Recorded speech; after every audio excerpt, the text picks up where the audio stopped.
الحمدللہ وحدہ والصلاۃ والسلام علی من لا نبی بعد اما بعد فاعوذ باللہ من الشیطان الرجیم بسم اللہ الرحمن الرحیم تعاونوا علی البر والتقوی وقال رسول اللہ صلی اللہ علیہ وسلم الدال علی الخیر کفاعلہ او کما قال علیہ الصلاۃ والسلام۔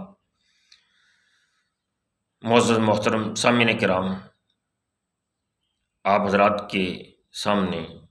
ریاست مدینہ کا مالی نظام اسباب کی نظر میں اللہ تعالیٰ نے، اللہ کے رسول صلی اللہ علیہ وسلم نے کس طرح ترتیب دیا پیش کرنا ہے۔ ریاست پاکستان کا مالی نظام اسباب کی نظر میں کس طرح چل رہا ہے، ہر گھر کا مالی نظام اسباب کی نظر میں کس طرح چل رہا ہے، پاکستان میں مدارس مساجد کا مالی نظام اسباب کی نظر میں کس طرح چل رہا ہے۔ ریاست مدینہ کا مالی نظام اسباب کی نظر میں رسول پاک صلی اللہ علیہ وسلم اور صحابہ کرام مکہ سے مدینہ جب ہجرت کر کے تشریف لے گئے ہیں تو رسول پاک صلی اللہ علیہ وسلم مدینہ میں رہنے والے انصار صحابہ کرام اور آنے والے مہاجرین صحابہ کرام رضوان اللہ تعالیٰ علیہم اجمعین کے درمیان بھائی چارہ قائم فرمایا۔ ایک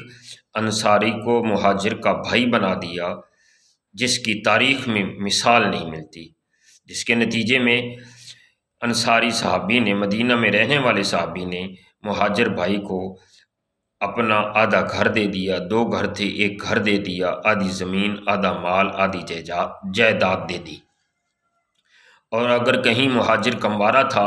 اور انصاری کی کئی بیویاں تھیں تو اس نے اپنی ایک بیوی کو طلاق دے کر کے مہاجر صحابی رضی اللہ تعالیٰ عنہ سے نکاح کر دیا۔ مدینہ میں عشر و زکوٰۃ کے تفصیلی احکامات نازل ہوئے۔ نبی پاک صلی اللہ علیہ وسلم کے پاس عشر اور زکوٰۃ کی صورت میں مال آنا شروع ہوا۔ مدینہ میں جہاد کا حکم نازل ہوا۔ جہاد کی برکت سے مال فے، مال غنیمت، خراج جزیہ کی صورت میں مال آنا شروع ہوا۔ صحابہ کرام کی سخاوتوں کی صورت میں مال آنا شروع ہوا۔ رسول پاک صلی اللہ علیہ وسلم نے بیت المال ترتیب دیا اور یوں ریاست مدینہ اور مستحقین مدینہ کی ضروریات کو پورا فرمایا۔ یہی نظام جو ہے 1923 تک خلافت عثمانیہ کے ٹوٹنے تک چلا آ رہا تھا، اور الگ الگ حساب کتاب کے رجسٹر تھے، دفاتر تھے، جو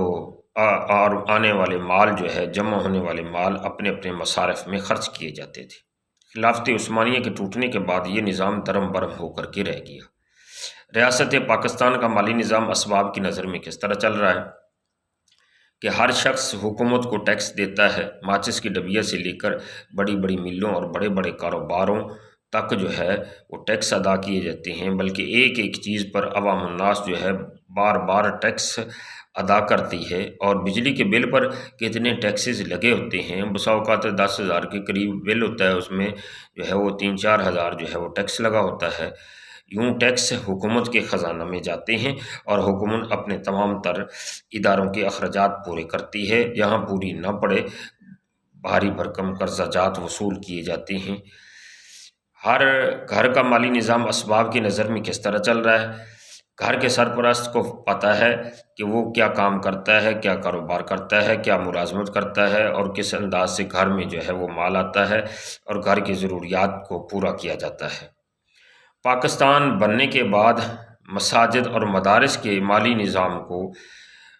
عوام مسلمان اور علماء اور قراء کی کندھوں پر ڈال دیا گیا۔ الحمدللہ اکثریت عوام مسلمان ہے جو مساجد اور مدارس کے ساتھ محبت کرتی ہے، تعاون کرتی ہے،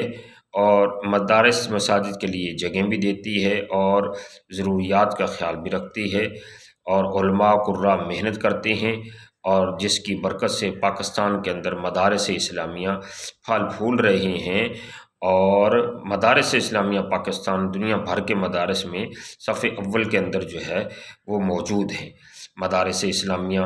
مسلمانوں کی دینی ضرورتوں کو پورا کر رہے ہیں اور ان کی دنیاوی ضرورتیں پوری کرنا عوام مسلمان کے ذمہ ہے۔ دینی ضرورتیں امام، حافظ، قاری، عالم، مفتی، مفسر، محقق، بڑے بڑے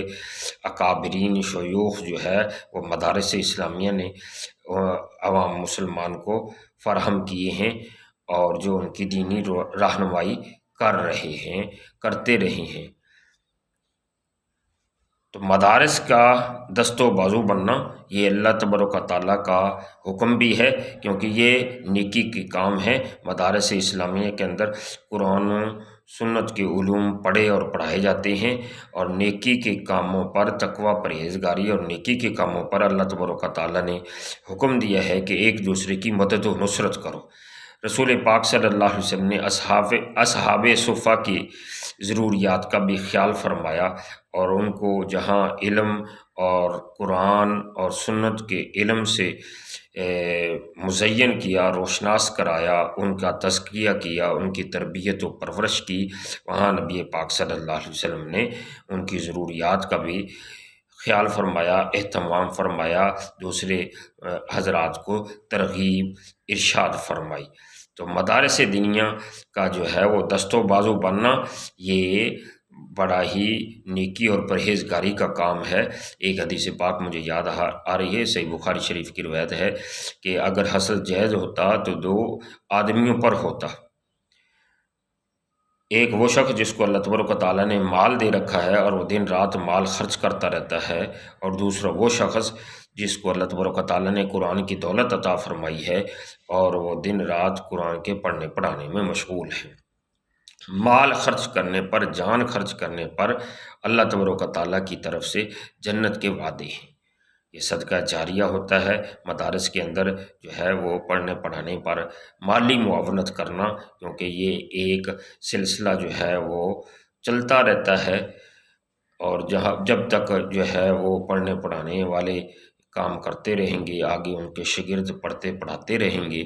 تو معاونین جنہوں نے مالی تعاون کیا ہے وہ قبور میں بھی چلے جائیں گے، تب بھی ان کو ثواب ملتا رہے گا۔